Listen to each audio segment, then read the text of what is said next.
الحمد لله نحمده ونستعينه ونستغفره ونؤمن به ونتوكل عليه ونعوذ بالله من شرور أنفسنا ومن سيئات أعمالنا من يهده الله فلا مضل له ومن يضلله فلا هادي له ونشهد أن لا إله إلا الله وحده لا شريك له ونشهد أن سيدنا ومولانا محمدا عبده ورسوله صلى الله تعالى عليه وعلى آله وأصحابه وأزواجه وذرياته وأتباعه وبارك وسلم تسليما كثيرا أما بعد فأعوذ بالله من الشيطان الرجيم بسم الله الرحمن الرحيم وما هذه الحياة الدنيا إلا لهو ولعب وإن الدار الآخرة لهي الحيوان لو كانوا يعلمون صدق اللہ العظیم. محترم دوستو بزرگو،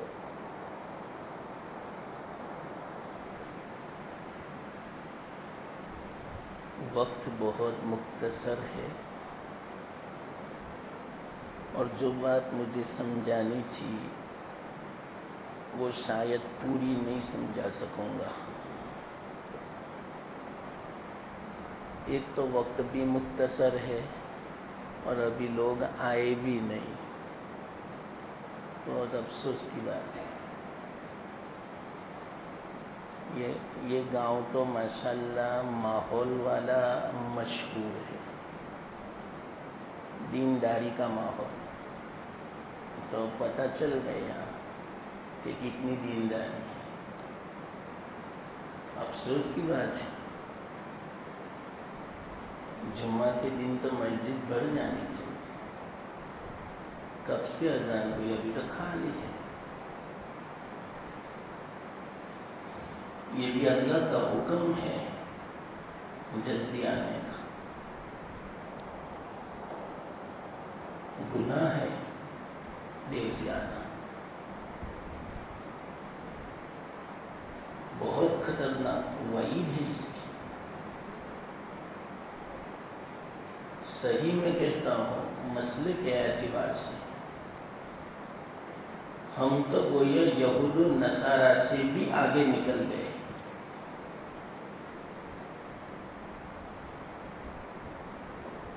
یہود و نصارہ نے بھی نافرمانی کی تھی. ان کو جو وقت دیا تھا عبادت کا اس کے خلاف کیا. تو ایک اعتبار سے سمجھ میں آتا ہے کہ ان کے لیے 24 گھنٹے کا وقت تھا، رات دن. مثال کے طور پر یہود کے لیے سنیچر کا دن تھا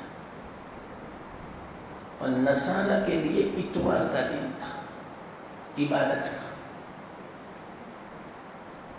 تو پورے سنیچر کے دن میں وہ کوئی دنیا کا کام نہیں کر سکتا تھا. نصرانی اتوار کے دن کوئی کام نہیں کر سکتا تھا پورا دن. اور اس امت کے لیے صرف کتنا رکھا اللہ نے معلوم، زوال سے لے کر جمعہ ختم ہونے تک بس.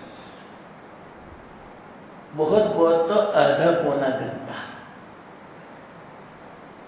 ہم سے آدھا پونا گھنٹے کی بھی پابندی نہیں ہوتی۔ نصارہ کے ذمے تو 24 گھنٹے کی پابندی تھی، ہے کہ نہیں؟ افسوس کی بات، معاف فرمانا، میں نے تو سب یہاں کا نظام دیکھا، مجھے مناسب نہیں لگا۔ جلدی آنا چاہیے، جمعہ کی اذان جلدی ہونی چاہیے، 1 بجے تو سنت سے فارغ ہو جانا چاہیے، 1 بجے سے بیان ہو 1:30 بجے تک ہو گیا، 1:10 ہو گیا، 1:15 ہو گیا، ابھی تو مسجد خالی ہے۔ یہ بھی گناہ کا کام ہے، بعض علماء نے تو حرام فرمایا ہے، اذان کے بعد کوئی کام نہیں کر سکتا، حرام فرمایا ہے، قرآن مجید سے نکالا یہ مسئلہ۔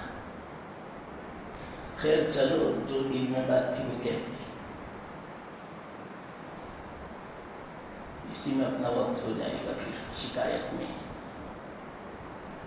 بہت شکایتیں ہیں مجھے۔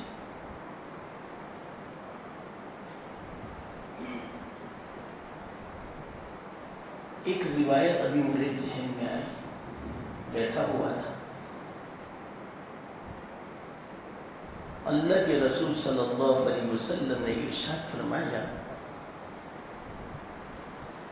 اس دنیا کی عمر 7 دن ہے،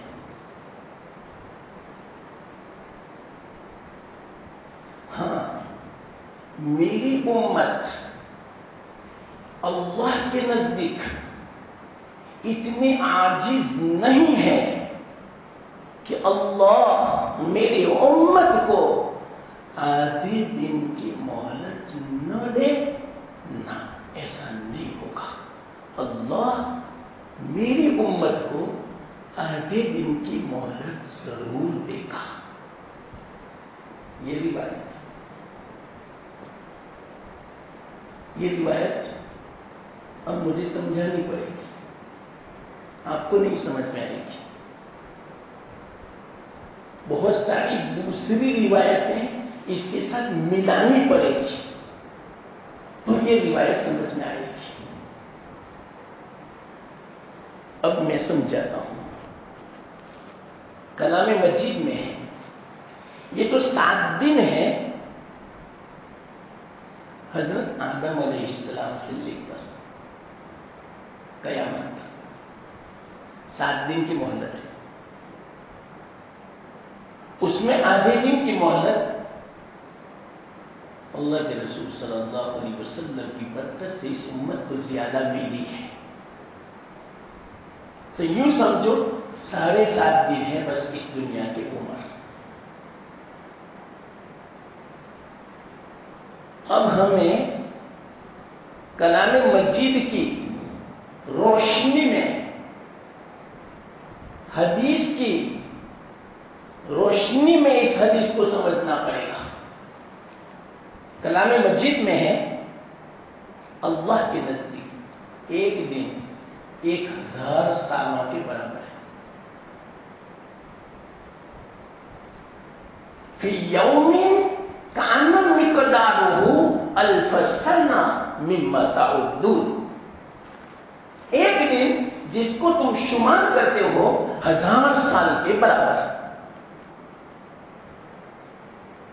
تو 7 دن کا مطلب ہوا 60,000 سال، اور حضرت آدم علیہ السلام سے لے کر اللہ کے رسول صلی اللہ علیہ وسلم، ہمارے آقا محمد مصطفیٰ صلی اللہ علیہ وسلم، پوری مدت کا حساب کریں تو 7,000 سال چلتا ہے، اور آپ کی تشریف آنے کے بعد ابھی جو سن ہجری ہے، یوں سمجھو آپ نے ہجرت فرمائی، اس کے بعد سے لے کر ابھی جو ہے 1445، کا سال چل رہا ہے. تو اس کا مطلب کیا ہوا؟ 1000 سال تو نکل گئے اور 445 سال یہ اوپر. تو گویا 7 دن ہو گئے. اس دنیا کی عمر کے 7 دن ہو گئے. آدم علیہ السلام سے لے کر 7 دن. اب جو 445واں جو دن ہے سال، یہ مہلت ہے. اس کا یہ مطلب ہوا ہم جو جی رہے ہیں جس زمانے میں، یہ زمانہ مہلت کا زمانہ. اب آپ ہی بتاؤ جس کو مہلت دی جائے وہ آدمی کتنا چوکنا رہتا ہے، کتنا محتاط رہتا ہے. مثال کے طور پر کسی کو مہلت دی گئی، دیکھو یہ دکان خالی کرنی ہے 1 دسمبر کو، 20 دن کی مہلت ہے. اب آپ ہی بتاؤ وہ 20 دن میں کیا کرے گا؟ کتنی کوشش کرے گا دوسری دکان پہ تلاش کرنے میں. اگر اس کو اللہ تعالیٰ نے صلاحیت دی ہے، مان دیا ہے، تو وہ دوسری دکان خریدنے کی کوشش کرے گا، یا کم سے کم کرائے پر لینے کی وہ کوشش کرے گا. اور اس نے دھمکی دی ہے مالک نے، 1 تاریخ کو اگر خالی نہیں کی تیرا سامان باہر پھینک دیا جائے گا. اور اس کو معلوم ہے کہ یہ ایسا ہی ہے دکان کا مالک کہ میرا مال پھینک دے گا، ضائع کر دے گا. اب آپ ہی بتاؤ اس کے 20 دن کیسے جائیں گے؟ آپ بس مجھے بتاؤ. رات کو نیند آئے گی؟ اگر لاکھوں روپیوں کا سامان ہے، کروڑوں کا سامان ہے، کھانا اچھا نہیں لگے گا، بال بچوں کے ساتھ اچھا نہیں لگے گا، ہر وقت بے قرار ہوگا، بے چین ہوگا، پریشان ہوگا. ہر وقت اس کا دماغ وہاں اٹکا ہوا ہوگا، معلق ہوگا کہ کیا ہوگا میرا، کیا ہوگا میرا. یہ ہے مہلت. یہ میں نے مہلت سمجھائی کہ جب مہلت دی جاتی ہے تو آدمی چوکنا ہو جاتا ہے، محتاط ہو جاتا ہے، ڈر جاتا ہے، ہر وقت تیاری کی فکر میں رہتا ہے کہ مجھے تیاری کرنا ہے. تو مسلمانوں ہمیں مہلت ہے 500 سال کی. اس حساب سے 445 سال تو گزر گئے. اس روایت کے اعتبار سے 55 سال باقی ہے. اب کیا ہوگا آگے پیچھے وہ میں نہیں کہتا، صرف اس روایت کو میں نے اندازے سے سمجھایا دوسری روایتوں کو ملا کر. اور اللہ کے رسول صلی اللہ علیہ وسلم نے تعین کے ساتھ قیامت کا علم کسی کو نہیں بتایا، نہ اللہ نے بتایا. ہاں علامتیں بتلا دی. اور یاد رکھنا قیامت کی نشانیوں کی سب سے بڑی جو علامت شروع ہوگی حضرت مہدی سے ہوگی. حضرت مہدی ظاہر ہو گئے. دیکھو پیدا نہیں، ظاہر ہو گئے. ظاہر کا مطلب کیا؟ پیدا تو ہو گئے ہوں گے. مجھے تو آج کل کے حالات کے اعتبار سے ایسا لگتا ہے کہ ہو سکتا ہے کہ پیدا ہو گئے ہوں. ظاہر 40 سال کے بعد ہوں گے. ان کی عمر کے 40 سال جب ہو جائیں گے ایک دم سے ظاہر ہوں گے. ایک دم سے مطلب کیا؟